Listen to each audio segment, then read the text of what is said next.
we've moved on now from Burnley, and we're on to the second individual club podcast. And we were going to do Brighton, but I thought, while we're in the mood, we'll go into Crystal Palace. And, well, because I'd rather talk about Crystal Palace than Brighton, to be honest. That is literally the only reason why. We're going upwards in terms of exciting football. You've got Burnley at the bottom, and you've got Palace just above them. We'll be on Man City come February. I think February's a bit early for that. So we're on Crystal Palace, a club that over the past 6 years has been quite close to my heart, to be honest, when it comes to football, because they've always got someone who I can associate an agenda with. So I always look to Palace results. I always follow them quite closely, and I follow a lot of their fans on Twitter. So it's a club I've got a good feel of. Well, I say I follow a lot of their fans. You're probably checking my Twitter app right now, and I might have blocked you. You don't know. It depends where you stand. For this podcast, I'm glad to say that George is back on. How are you doing, George? Yeah, not bad. Still recovering from the weekend a little bit. Didn't expect to be seeing that anytime in the next 2 years, but there you go. What, you mean Crystal Palace scoring 4 goals in one game? I never saw that one coming. I mean, scoring 3 goals in the first half alone, like, that's the most exciting first half of football we've had in ages, and I hated every second of it. It really frustrates me, Everton's antics over the weekend, because obviously listeners to the podcast will now know Donald Trump is firmly in the mud. They'll know that Potterball Friday night was put in the mud by a resilient Sean Dyche performance. That's how I'm viewing the game. And then Saturday afternoon, which we might as well start because we're talking about Palace, Roy Ball put Bielsa Ball firmly and squarely in the mud. I think this was probably my favourite game so far this season. It was so enjoyable. It was so enjoyable. It was my second favourite game after our 1-0 win away at Tottenham. After that, I reckon this is probably my favourite game. It was just so entertaining on so many levels. So we'll start with Palace, and I think the way this is going to go, let's not hide away from it. We're going to start with Roy Hodgson because, again, listeners to the podcast and followers of mine on social media will know that I'm quite a fan of Roy Hodgson and the job that he's done pretty much, apart from when he was at Liverpool, which I didn't acknowledge he existed. But apart from that, I'm a big fan of Roy Hodgson. Before we go into the sort of finer details of his management and the tactics and the players and the off the pitch stuff, I'll start with George. Well, Roy Hodgson's been at Palace a few years now. What are your general thoughts of his style of management? Him as sort of a bloke and of what he's done so far. Yeah, well, before I talk about Roy Hodgson, I want to comment. You talked about there is definitely sort of a bit of a camaraderie between Palace and Everton. Like, our fans seem to be really fond of each other for some reason. I'm not sure why. So I don't think you're alone there. But anyway, on to Roy Hodgson. Yeah, I mean, there's a lot in that you asked me. I think as a person, as a bloke, I don't think anyone can have any complaints. I think he's the sort of person, character-wise, that you want at your football club. You know, the way he talks to the players, the way he speaks about the fans and people like that. Sometimes he does say the odd comment that goes a bit of like digging out Wilfried Zaha at the end of the Brighton game, for instance. I didn't think that was on at all. But you know, apart from those odd moments, I think for the most part he conducts himself very well. But in terms of he's been at the club more than 3 years now. I think I was thinking about this the other day. I think he's the longest serving Palace manager in my lifetime, which says something about how quickly we get through managers. But yeah, it has certainly been. It's been a very interesting ride, hasn't it? Because I don't think I need to mention anymore when he took over. No points, no goals. Got us within goal difference of a top half finish. Unbelievable season then, and I think a lot of people were probably expecting us to push on and become like a consistent top half team, and we haven't finished in the top half since he took over. I think that given all the money that we'd spent, particularly in the Pardew era, I always thought it was going to be a case of stability and rebuilding the club slowly. And that's essentially what he's allowed us to do. It was very rocky, particularly last season, where we didn't spend that much on players. And it showed at the end of the season where we went on that awful run of form. But we still managed to finish 14th, which if you told me that at the start of the season with the summer we'd had, I would have snapped my hand off for that, frankly. But this season we have brought in more players, the likes of Eze, the likes of, Batshuayi.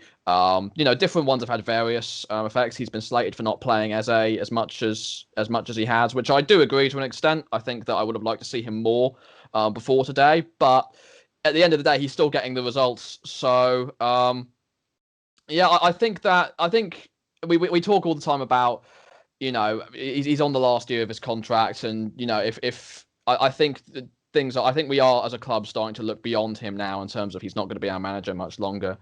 And I think there's a lot of debate. I think the main debate in the fans now about him is whether or not we should get rid of him before that, which honestly, even though he's far from perfect as a manager, I don't see the point, because we are 7th right now. We may not stay there the whole season. We may get a little bit too close to the relegation zone than we'd like to be. But I still think he'll turn it around when we need to, and I still think we'll stay up. So at this point of his reign, I think that's about as good as we can hope for. The thing that I've noticed, particularly going into every season, apart from the first season after he took over, the 18-19 season, going into it last season and this season, a lot of people outside your fan base will put you in the bottom 3. Yeah. And this season and last season, he had nothing last season really to deal with in terms of attacking options, but this season a bit more. From day one, he's been nowhere near the conversation this season and last season. It's that kind of stability. I think there will be a point, and maybe next season, where Crystal Palace as a football club need to start thinking about not pushing on, because I don't like the term pushing on, because me neither. Pushing on, they may just connote some sort of attacking brand of football that is synonymous with that. By pushing on, I mean being more consistent in the league. I mean finishing top 8, top 9, something like that. You probably need to do that at some point, but until then, I think with the building of what's gone on so far this season, for me, you conceded the first goal against Chelsea. If you had scored the first goal, Palace would have got something from that game. If it was that kind of game, you folded after you conceded early. Yeah. When you played us, you arguably deserved something from the game. I mean, we played quite well, but that was a VAR decision.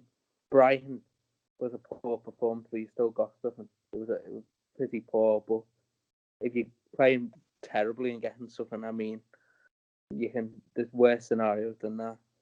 And then when you played Wolves away, I didn't really watch it, but teams get beat to Wolves regularly. So you'd be Fulham, Leeds, Southampton, Man U. It's been a fairly solid start to the season. Yeah, no, I mean, I even said with the run-in we had with Southampton and United and Everton and Chelsea, I thought we were going to I thought we'd be lucky to get 1 or 2 points from that run, and we would be in that bottom 6 for those first weeks of the season. It would be after that we would pick up. But no, we won our first 2 games, and I think our problem with our fans, we just get so carried away. We see ourselves in the Champions League places, and we think that's where we're going to finish the end of the season. Like, that's not how the Premier League works. But yeah. I think you're right. Chelsea was easily our worst performance of the season. I just think that we never had any intent of trying to win that game. We were just hoping to win it. Like, I think we were happy to settle for a point. Like, I think we should have. Chelsea have proven this season against like West Brom, against Southampton, if you get at their defence, they're fragile enough that they can break down. I think we should have gone at them more. And that's ultimately Roy's biggest problem, is he doesn't have a plan B, and he doesn't go at teams when he perhaps should.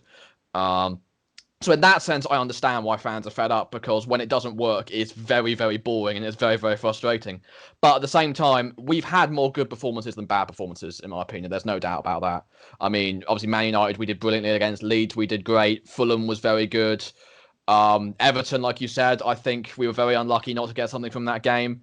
Southampton was probably our weakest performance in terms of the good results that we got, but even then we managed to keep a very good Southampton team at bay for 90 minutes and played some good stuff on the counter as well, so it's nothing to sniff at. So yeah, again, I think people look at it and there is definitely some, I don't like using this word, but there is some entitlement in our fan base that we look at a team like Burnley or West Brom and think, oh, we should be beating them, no problem. We're Crystal Palace, we've been in the league 7 or 8 years or whatever it's been. Like, no, that's not how the Premier League works. Every single win is a hard graft, apart from maybe like Fulham or West Brom, whose defenses are all over the shop.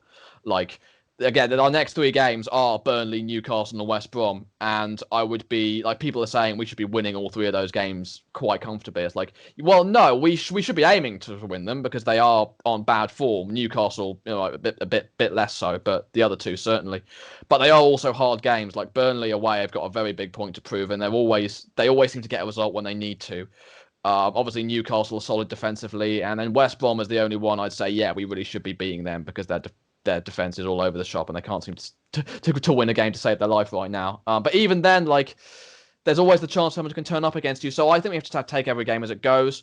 I think the Wolves game, I wasn't panicking because I knew they were a very good side and I knew we'd turn it around eventually. I didn't think we'd beat Leeds, to be honest. And to be fair, the Leeds game, I mean, they had that ridiculous VAR call. I think that goes in. I think there's a very good chance it could be a decent game. But also, they lost their heads in the second half. Like, they couldn't adapt to our more counter-attacking styles. So, and we were able to play more forward then and play more expansive. Like, that was the most positive performance of the season by far.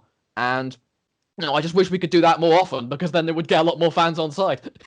Yeah, Aaron, I'll go to you now. Obviously, we have the obligatory weekly chat about how Palace are doing. It kind of goes under the radar that somehow that they are 7th or 6th or 8th in the league.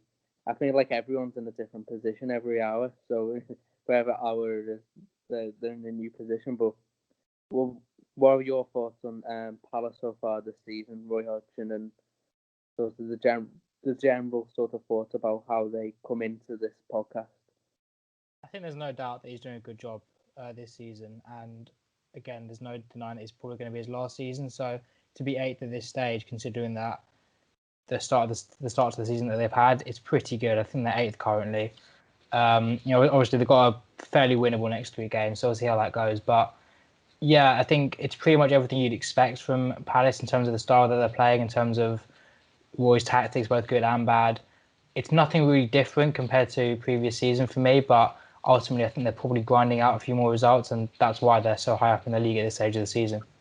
I think that is the biggest problem with our fans, is it is getting, I think we have the same number of points this season as we did at the end of last season, and people are getting bored, I guess, and I can understand that to an extent, because eventually everything gets stale after a while. But at the same time, we were in 4th at this point last season as well. Like, that's not a bad points total to have. Like, it's about how we finish. I'd like us to finish the season a lot better than last. So, yeah, I mean, it's hard to say I don't understand the frustration, but at the same time, I do think it is definitely overblown. Yeah, it'll be a recurring theme, Roy Hodgson, throughout this. For this podcast, he's kind of hard to avoid, especially with us two. Yeah, I want to. The first sort of player I want to talk about, and I'll start with Aaron. This one is Vincente Gaeta. I think since he's joined Crystal Palace, for me, he's probably one of the most consistent goalkeepers in the Premier League. He is the antithesis of Jordan Pickford, and that makes me love the. That's the best compliment I can hope to get from you.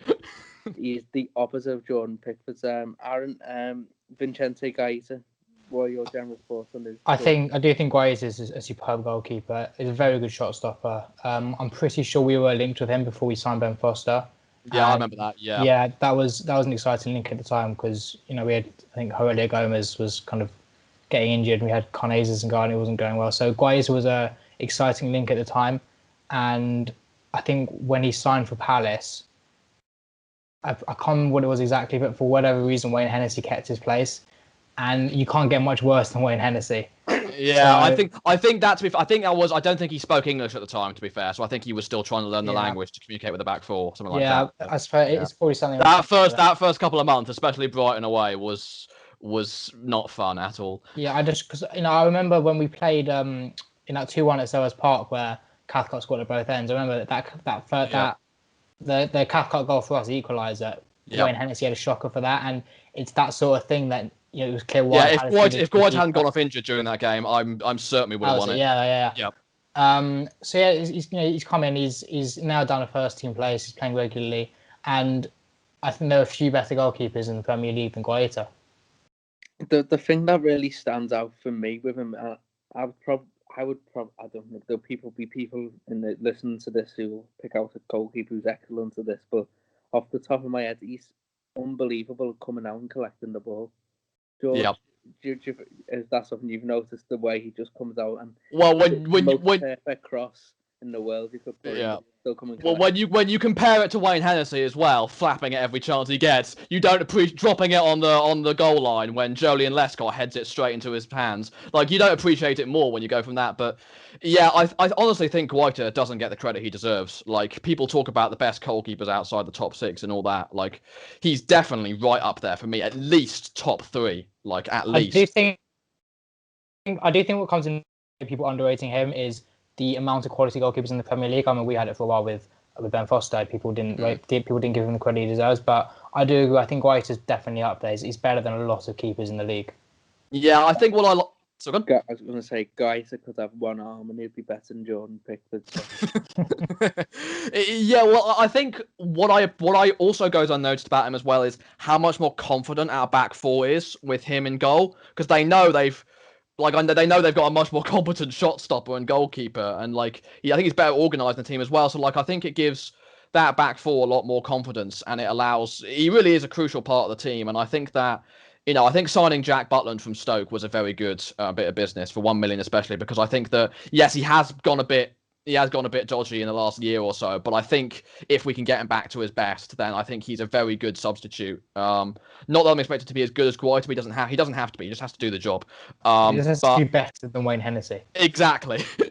And Wayne Hennessy hasn't even been included in the 25-man squad, so if he lasts to the end of the season... What's into Steve Mandanda? Oh God, yeah, that was. I was worried because you mentioned the Hennessy getting in over Guaita. We were worried it was going to be another one of those scenarios. Spandanda came in on a free from Marseille. He looked pretty good for the first couple of games. Like, he played about 6 games and we didn't lose or something like that. Had a ridiculous run, and then he got injured, I think it was, and he just stopped playing. Like, he didn't come back even after he was fit again, and then he was shipped back out to Marseille afterwards. Like, that's one of the weirder transfers of our history. Was that under Roy? No, that was under Pardew, and then Sam came in before we left. So it was really a Pardew signing, a Pardew fault. Yeah, well, that doesn't surprise me. And another player I think we'll move on to. I think he's the sort of hot topic of Crystal Palace fans at the moment. Is Ebiri Eze. Yes, he was outstanding yesterday from where I saw. There's this thing with Palace fans, and obviously this will include Roy again. That anyone who's technical, they worry that they'll never get to see him on the team. There's a difference between Ebiri Eze and a complete non-entity like Max Meyer, who's not very good. There's a difference here. Eze is a fantastic footballer, and I'll start with Aaron. Have you been impressed with Ebiri Eze? Yeah, I mean, I haven't watched him loads, but I saw him a few times at QPR, seen a couple of times at Palace. I've rated Eze for a while. He's one of the players I would have wanted to Watford had we stayed up. He's clearly a fantastic young talent, and I think that's important to remember that he's still quite young. One worry that I did have when he signed was that Roy maybe wouldn't have used him properly or just not played him at all. But I think it's important to kind of slowly integrate him into the Premier League, into the system, and the more games he gets, the better he'll get. Yeah, George, his free kick was brilliant yesterday, but I worry that free kick will take away from the rest of his game where he was just brilliant. Oh, not for Palace fans, it won't. No, I mean, we talk about teams having like the Palace way or whatever it is. Like, you talk about style of football. I mean, Ebiri Eze is that for us. He's that sort of flair, technical player who will get you off your seat and can sort of, has always got a goal or assist or a bit of magic in him or whatever it is. I think that, I have QPR supporting family, so I was watching him quite closely for a fair bit. I thought he actually started out as a number 9 from what I can remember. They played him up front and he got a few goals, but then he transitioned to more of a number 10 / wide player in a front 3, interchanging with the other 3. So he's been around a lot, and that's why I wasn't too worried about Roy, coaching him because I knew that he would be able to adapt a lot better than someone like Max Meyer could. And Christ. Well, I mean, in terms, I'll touch on Meyer quickly. I think that I do think that Roy has let himself down in terms of how he's managed him because I think that I think in the right system, I think he is a good player, and I think he's shown for performances on the bench, like the Brighton game, which we drew 1-1 last season. Zaha with that second half goal, like he turned the game completely on its head when he came over, and I think he does have that ability. And it's hard not to look at the management and say they could have done better with him, but at the same time, he's clearly not the world-class wunderkid that we were clearly sold on. Like Schalke got rid of him for a reason, you know what I mean? He had a good 4 months, didn't he? And then no one really. I heard that he had a poor attitude, and that's why he left Schalke. I do also think he played as a 6 in his final season at the club. Yeah, exactly. If you can't get into a Roy Hodgson team as a 6, then you're clearly not doing something right. Yeah. But yeah, sorry, I was going to say Eze. Yeah. I mean, I understand why fans were frustrated because he was on. I think he only started the Chelsea game before Leeds, and he was on the bench a lot. And I would have liked to see him start more as well, especially in the games like Wolves where we needed goal, we needed more pace on the counter. But I also thought like Roy was bringing him on. Like it wasn't like he was leaving on the bench to rot. He was getting 20, 30 minutes pretty much every game. So he was clearly, that's what he does with his new signings. He likes to integrate them more into the team. And I don't always agree with it, but I knew he would get his chance eventually. And he has here. And Roy doesn't change a winning team ever, I don't think, unless it's enforced. So I think he will start the next game and hopefully he can go on a bit of a run. Yeah, someone else that really stuck out for me this season. He was someone who in the past I was a bit sceptical over, but I haven't seen him this season. I've become a bit of a fan of him. Jaro Riedewald. Oh, yeah. He's been excellent this season. I'll start again with Aaron. Obviously, Jaro Riedewald joined Crystal Palace under someone called Frank de Boer. I don't think he probably kicked the ball under Frank de Boer because he weren't there very long. But under Roy Hodgson, he's been a bit of a backup player. He's now in the position where he's pretty much starting every game at the moment. What are your thoughts on Riedewald? I think firstly, there's no surprise he hasn't played much over the last couple of years because he was very much a Frank de Boer signing. He would have been would have played a big part in him coming in, and for de Boer to leave so early on, that would have been quite annoying for Jaro Riedewald, for a new coach, someone like Roy Hodgson who plays a completely different style. It would have been tough for him to kind of keep it, or firstly get a place in the team, but then keep it. But like a lot of Palace players, because I haven't watched Palace a lot of the season, but from what I've heard, he's been much improved on previous seasons. He's clearly nailing down the first team place, and I think similarly with Eze, the more he plays, the better he'll get. Yeah. Obviously, Crystal Palace are famed for their 407 holding midfielders, but in and amongst all of that, Riedewald is, I think in the last couple of weeks, would you say he's been a first choice? No, absolutely. For me, he's the first name on the team sheet next to Zaha for me. I mean, he really has been that good. And there's been a lot of skepticism with him and Roy for the time being, because there was this talk that, Roy, he wasn't a Roy type player, so he wouldn't play him that much. And he definitely has favoured other centre mids in the past over him. But at the same time, when he was playing, like when we started against Leicester last season at centre mid, like the same position he's playing now, he really wasn't anything special. So it's like he wasn't entirely. He was somewhat justified in not playing him. And like you said, I mean, you talked about him being a De Boer signing and, Roy ran out of him. Roy started him in I don't know if you remember the Man City game on New Year's Eve a few years ago, where we missed the penalty in the last minute. He absolutely bossed that game for me. He was the best player on the pitch against Man City, against De Bruyne, against, Gundogan, Bernardo Silva, all these players. And he was the best on the pitch for me that day. So I was surprised we didn't use him more. He didn't kick on. He was rotting in under-23s for a long time. But he has finally got his chance, and I'm delighted he has, because he's the perfect compromise between like what a player Roy wants and a player the fans want, in that he does that defensive work and he is a good defensive midfielder, but he's also got the technical ability to dictate the play from the middle of the park that I think we've been lacking for a while. And I think that in the Brighton game, for instance, he was one of the brighter sparks. And I'm just delighted to see him do so well, because he still is only 24 years old. He's got a long career ahead of him, so he could do well for us for a good number of years. So yeah, I mean, for me, he gets, with how well he's done, and the goal he got against Fulham, I think he got this. Yeah, I think he got the assist for Zaha as well. So, yeah, he's just kicked on so much, and I'm glad to see him doing so well because he's someone we've all wanted to see for a long time because we know what he's capable of. And yeah, long may it continue. Didn't he play in defence for a while? Yeah, he played. Well, he played centre back at Ajax as well. Was the thing. He was sort of a CDM / centre back hybrid. And we tried playing him in centre back in the De Boer's infamous back three, and it didn't work at all. So I think he just he played left back last season against us. He did because Van Aanholt was injured, and then Mitchell, who was in the under-23s, was also injured. So we literally had no fit left backs. So he came in. He did well, to be fair to him. I remember against West Ham, the 2-1 with Ayu's brilliant goal.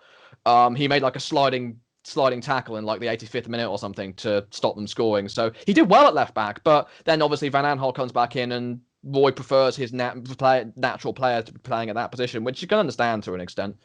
But people were worried about Shiro, like, oh, he's picking his favourites again, he'll never play him again. But I mean, he was due to start against Southampton in the first game, but he was injured. So I mean, I'm confident he would have started that game if not, because he did well in pre-season, and Roy's clearly warms to him a lot more. So you said the famous De Boer back three. It was a back three and a back zero and everything in between. It was exactly. Aaron, to what extent do you agree with this statement that 70% of the world is covered by water and the rest is covered by James McArthur?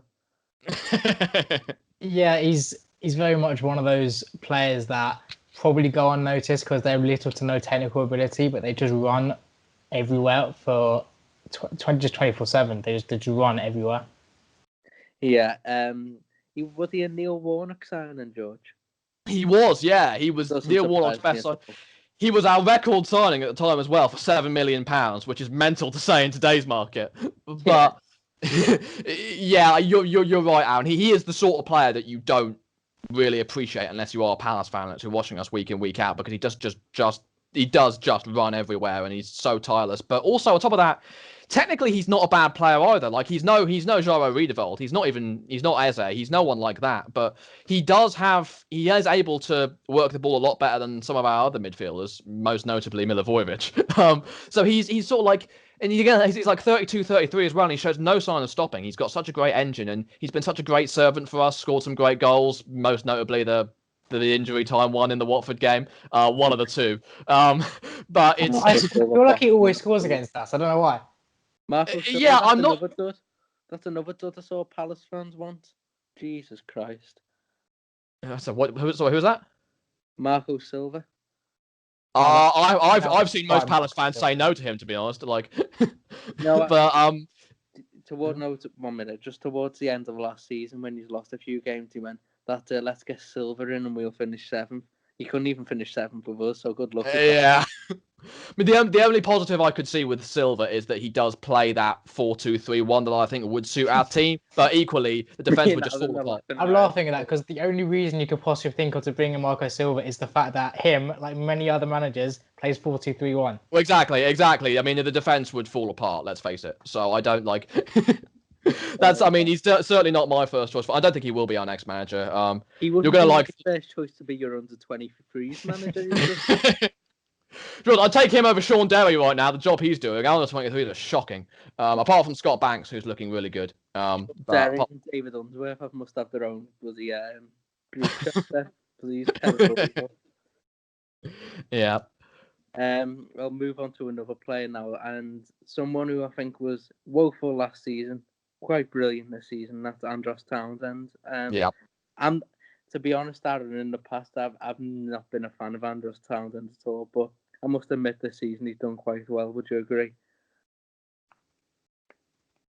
Yeah, I think since he grew his hairline back, he's actually turned into a half decent player. He, I think it was that goal against Man City. He whacked him outside the box. Yeah. Since then, I feel like he's actually been quite good. Certainly more consistent. I think he may have picked up an injury at some point last season. Hang on, the City goal he scored was the season before last, and last season he was like, it wasn't because of that goal. Like, if anything, he declined after that goal, really. Yeah, I mean, I think with the signing of Eze, it's probably going to not necessarily limit his chances, but it adds more competition in those wide areas. I know Eze can play there, and I think that will only help Townsend because he has definitely improved from a couple of seasons ago, and I know I didn't rate him either for quite a while, but yeah, I think recently he's definitely started to improve as a player. Yeah, George, you're gonna know a lot more about Andros Townsend than me, and Aaron. I've never been a fan of his, but you're gonna shed some light into is he decent or am I don't know, madness? Well, I've always thought so, to be honest. I mean, I've always felt a bit sorry for him because next to Wilfried Zaha, any wing is going to look pony, really. Let's be honest. Especially someone he's Townsend a lot more direct and athletic, like as in like strictly athletic than someone like Zaha is. Zaha's a lot more technical.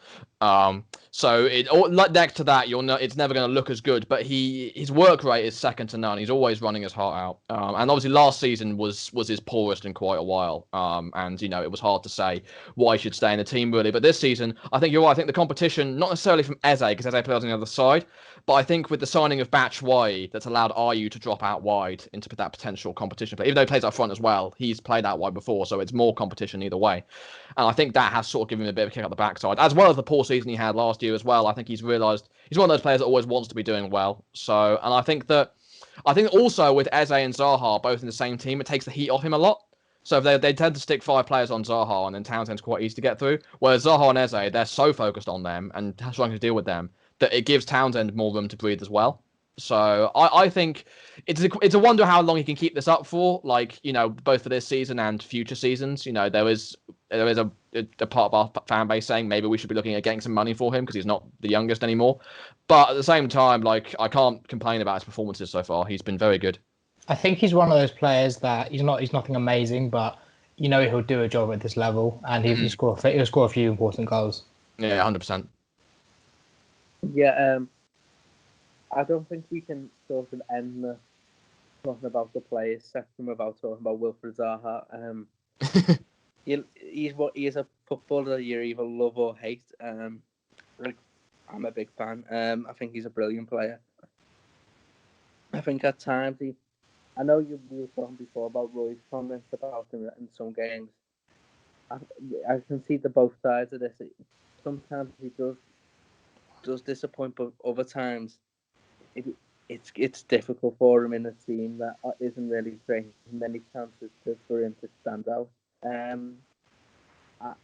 I think this is just an interesting point to talk about with Wilfried Zaha. Obviously, he's been linked with Michael Beverton a lot in the past, and the way our depth is at the moment, I would have loved to have seen him come in instead of having to play just a plethora of about 4 players, none of which are good enough to play when Richarlison's not playing. I think Zaha has been amazing for us, but he's linked to Everton for about 2 Smarties and a packet of crisps, I think, is what you're willing to pay, well, or what your fans think he's worth.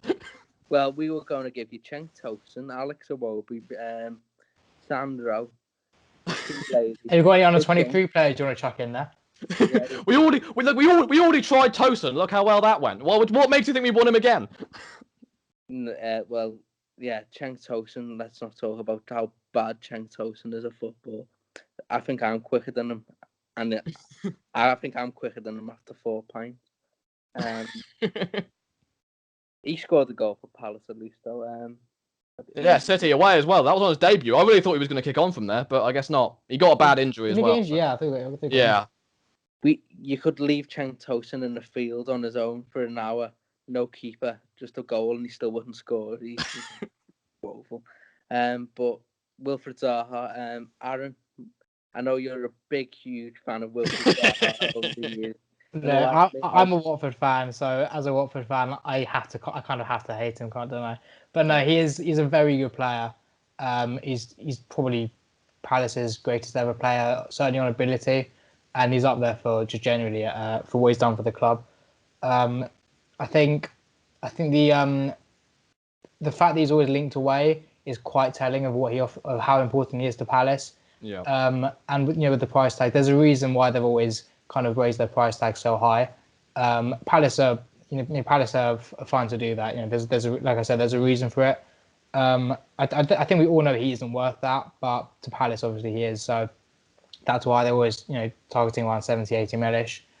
And yeah, I don't think there's anything much more to say. I mean, he's I think he's kind of dropped off goal scoring wise last season, but and that's maybe why people started to kind of take an eye off him. Maybe think he's declining a bit, or not, just genuinely not worth that anymore. But yeah, I think I can't remember what it is, but I think there was a stat he scored a good number of goals in a certain number of games. So he's certainly improving on the goal scoring front, or just general goal scoring contributions. Yeah, I can't help but think when we bought Yannick Bolasie years ago that we were trying to sign Wilfried Zaha, but we got But I don't think Bolasie was ever the same after that injury. To be fair, I think that he actually started all right for you guys. I noticed. I think he scored against Burnley. I think it was. But then after the injury, he was never the same. Yeah. Yeah, but it was unfortunate for him. But we're talking about Zaha. George, I think as a Palace fan, I'm sure you love Wilfried Zaha and what he's given Crystal Palace. How important has he been in the whole, not just the Roy era, but the whole era he's been at the club, this Palace story in the Premier League?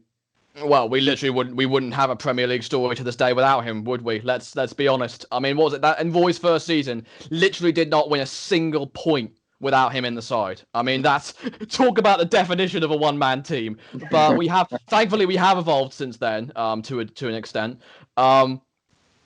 Yeah, I mean, like you mentioned, he looks like a man reborn this season compared to last season. I mean, he's 5 goals already. I think the transition into that forward role has really helped him a lot because it allows him to get into more of those attacking positions. Whereas in a Roy Hodgson team, like a wide player isn't really a winger; it's literally a left midfielder. So he doesn't tend to get us forward as much as he would like to. And I think that position of his allows him to, exercise his attacking talent a lot more.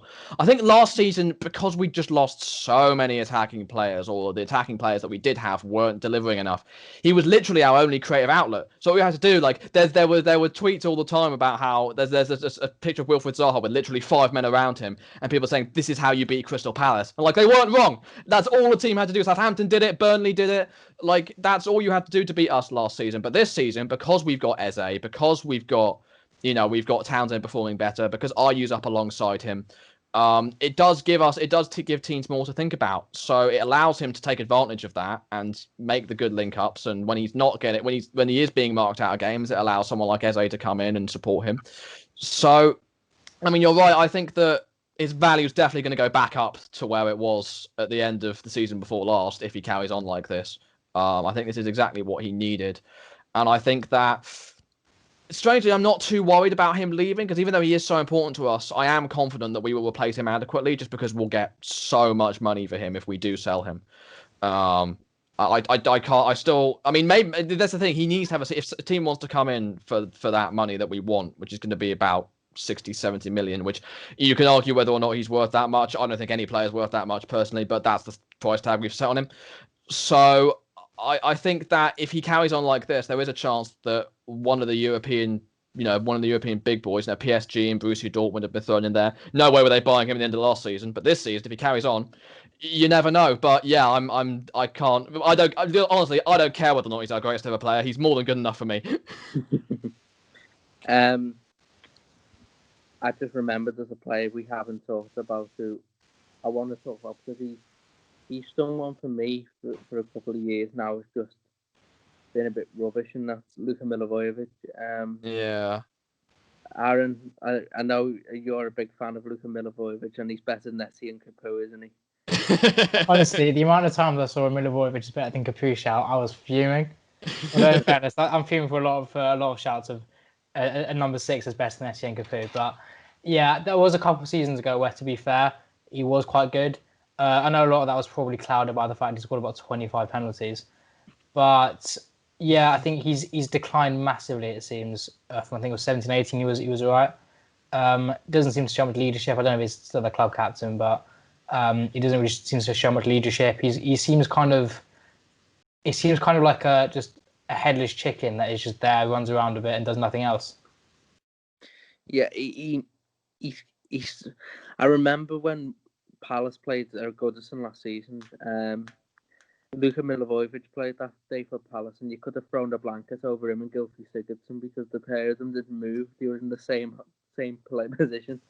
the whole 90 minutes. They were both terrible. But what are your thoughts on Luka George? Obviously, he's dropped out the team. I doubt he will get back in now. No, I doubt he will. I think the only reason that he started against Wolves was because he came in for MacArthur because we had no one else. McCarthy was injured as well. Obviously the same player, McCarthy being injured for that game. And Roy, again, like I said, Roy doesn't change a winning team unless it's enforced. So he started on Wolves, and then he obviously picked up that silly red card, not the first of his career, and.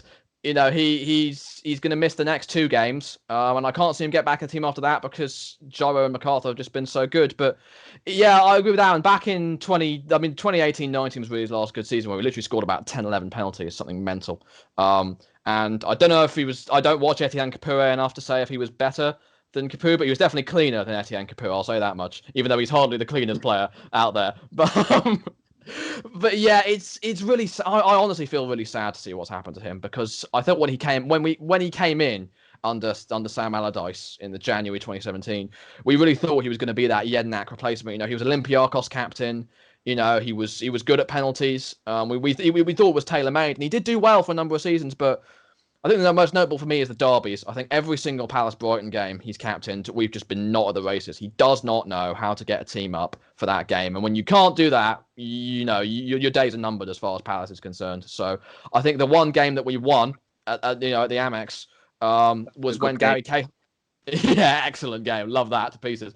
But Gary Cahill was captain, and he was a much better leader in my opinion. He led from the back, and yeah, I really think he should be given either him or Zaha should be given the armband. I'm personally leaning more towards Cahill because I think he's more suited for that role. But I totally understand why people think Zaha should be given the armband.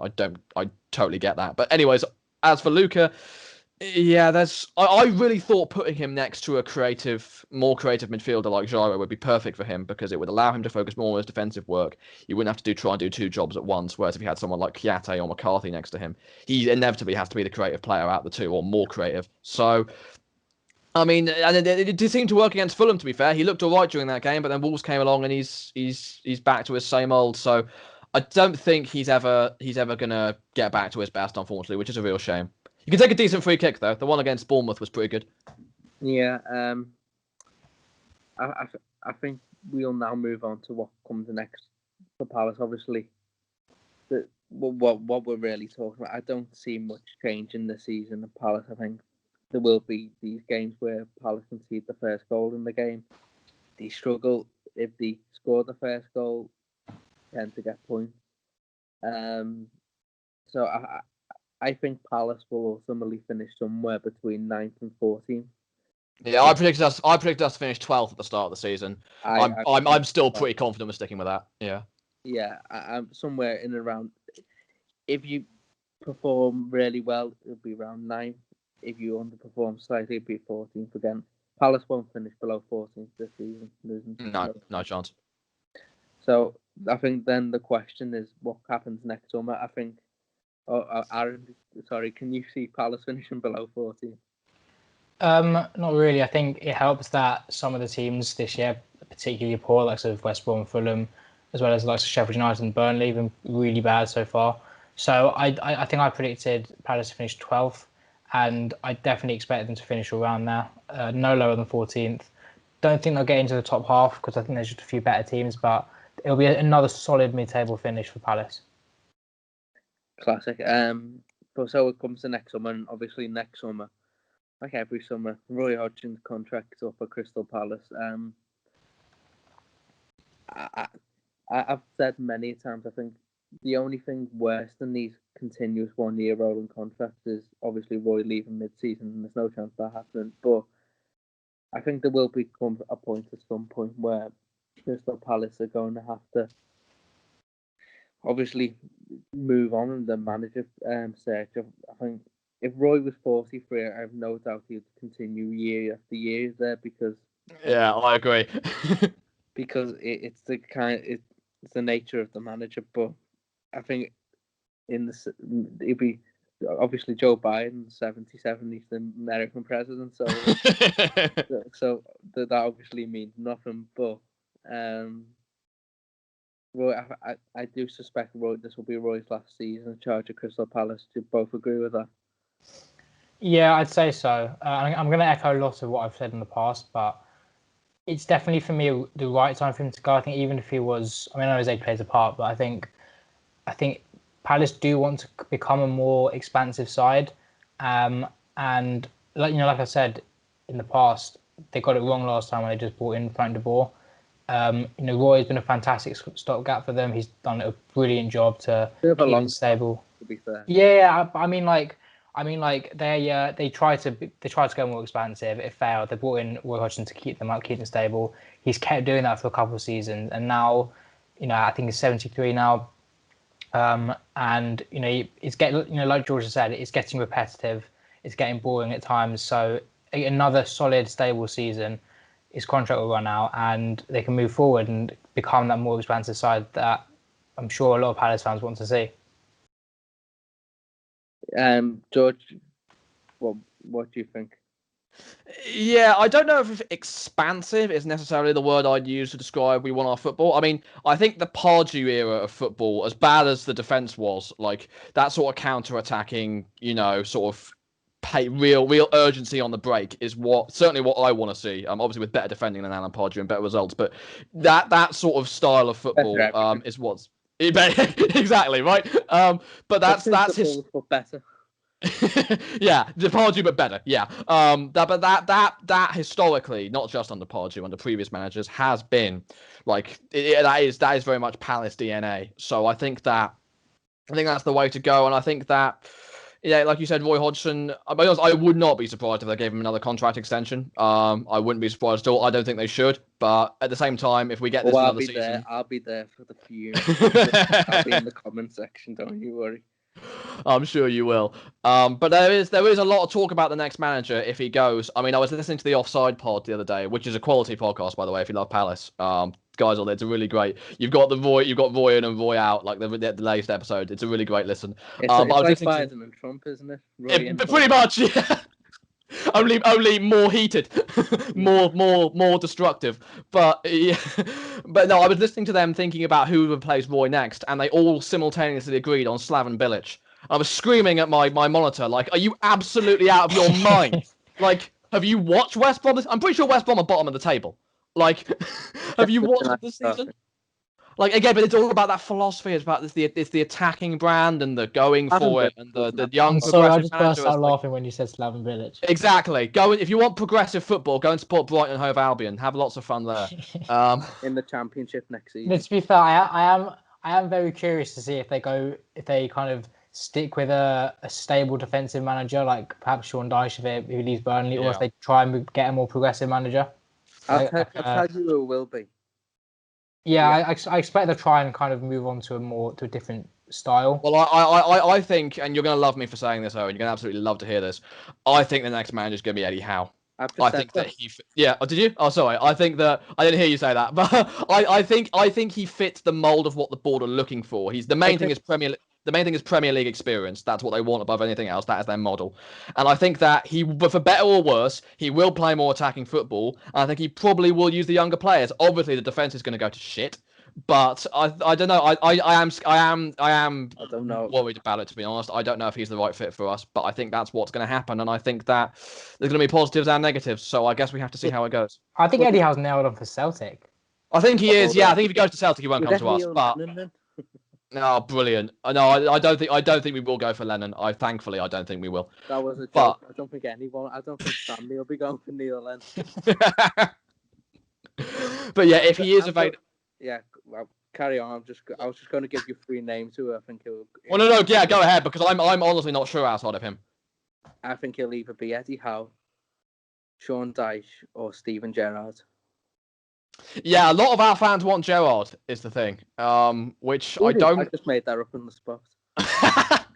I've seen so many Twitter talk about how Gerrard is the project that we need to be investing in. It's like Graham Souness looked brilliant at Rangers. He won the title in his first season. Gerrard couldn't even do that. So let's calm down a little bit.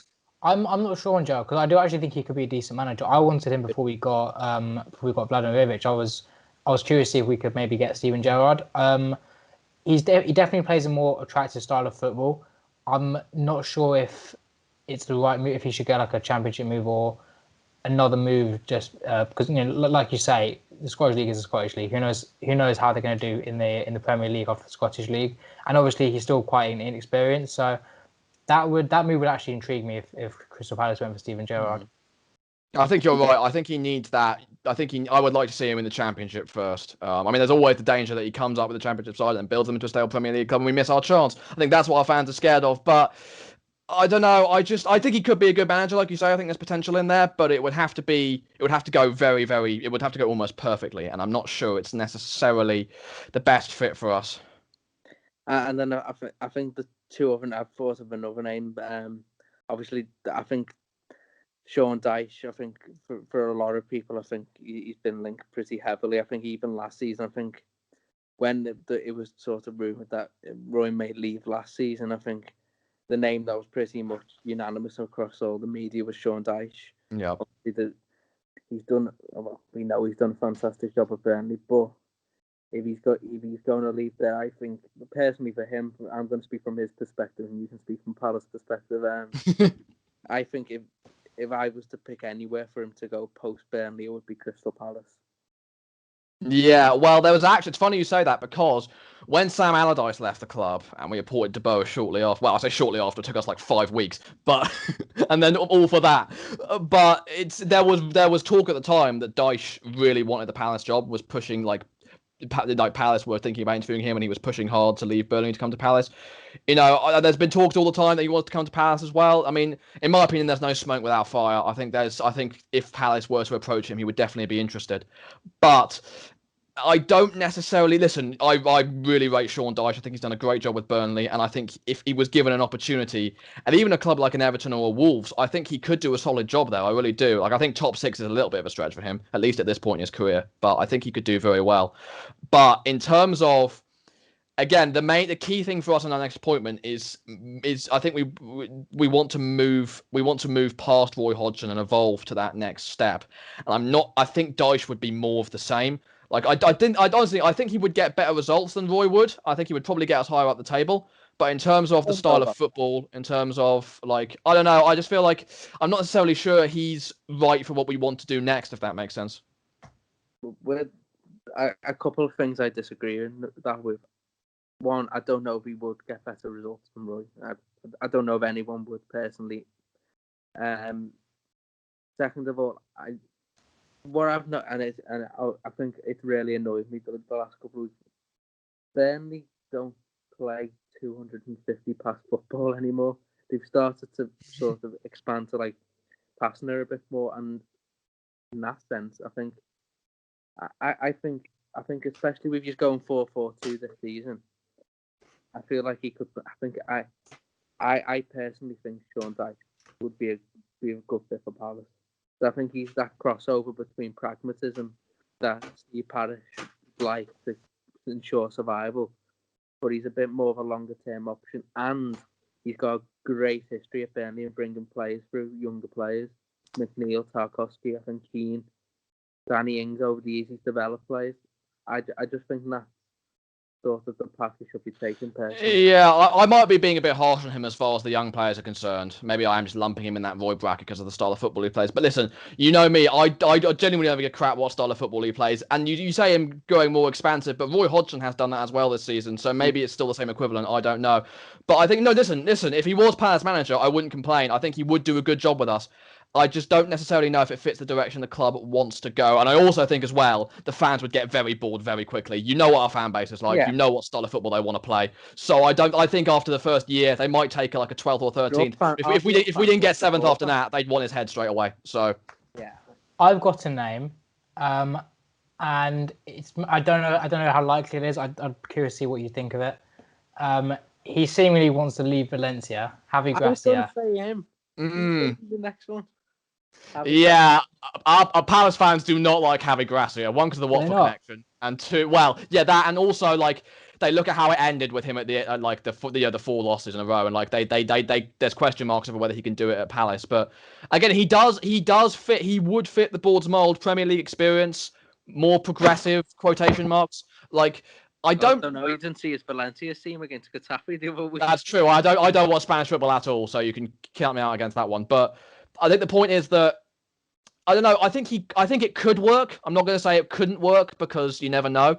But it is also a big risk. I think it's probably a bit of a risk for the board. But also apparently there was a report in the Athletic like a few months ago that he was one of the names being considered. So I don't know. Maybe they will end up going for him. Maybe I'm biased because I love the guy, but like, you got to consider he's like you say, Premier League experience, plays 4-4-2. He's pragmatic enough, but he. I don't think the fans like that we're playing 4-4-2 though. I think they want us to play 4-2-3-1 or 4-3-3. I don't know. I think he prefers 4-4-2, but when he first came to Watford, he played 4-2-3-1. So I think that is an option. But like I said, he's pragmatic enough, but he plays. At times he plays some really really nice stuff. Yeah, I think if I'm going to have to concede that you just want to play better football, but you want a manager who's worth anything to his name, I think Javi Gracia would be, for me, a good manager. I would cry. I'll be honest. I would cry.